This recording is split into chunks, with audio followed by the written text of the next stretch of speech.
చూస్తున్నాం సార్. పిల్లల స్కూల్ ఫీజులు ఇవన్నీ ఎక్కువగా ఉన్నాయి, తగ్గుతాయని మేము ఆశపడుతున్నాము. వైసీపీ గవర్నమెంట్ అమ్మఒడి అని మీకు పథకాలన్నీ చాలా ఇస్తున్నారు సార్. కానీ ఈ రేట్లు పెరిగింది ఎవరు చూసుకోవట్లేదు సార్. వచ్చే పథకాలే ఆలోచిస్తున్నారు కానీ 3000 కరెంటు బిల్లు ఇప్పటికి ఎప్పుడన్నా వచ్చింది సార్. నా వయసు 46 సంవత్సరాలు సార్.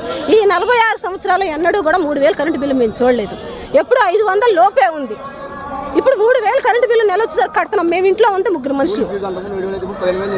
ఇవాళ స్కూల్ ఫీజు అంతా పిల్లలకి డొనేషన్ కట్టాలంటే ఫస్ట్ 10,000, 5,000, 1000, 2,000. ఇవాళ 10,000 కట్టింది ముందు ఇంత పిల్లల్ని జాయిన్ చేసుకోవట్లేదు. వైసీపీకి భయపడే చంద్రబాబు నాయుడు గారు పొత్తుకెళ్తున్నారని వైసీపీ పార్టీ వాళ్ళు.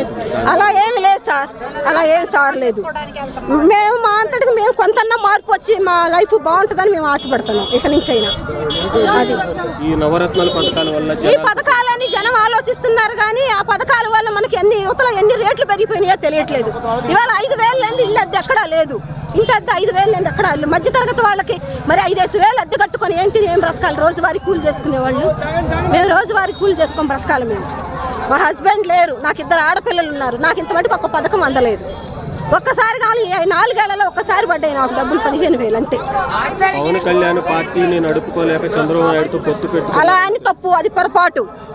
అంతా కలిసి ఏకమై దేశానికి మంచి చేయాలన్న ఒక భావంతో చేస్తున్నాడు కానీ ఆయన గెలవలేక కాదు. ఆయన గెలవపోయినా కూడా రాజు రాజే పవన్ కళ్యాణ్ ఎప్పటికైనా. పవన్ కళ్యాణ్ ప్యాకేజ్ స్టార్ అంటున్నారు, దాని మీద అది పిచ్చి మాట.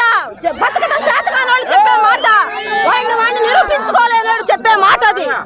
పవన్ కళ్యాణ్ మగవాడు, రాజు, వీరుడు, సూర్యుడు అంతే. పవన్ కళ్యాణ్ ఎవరు లేరు.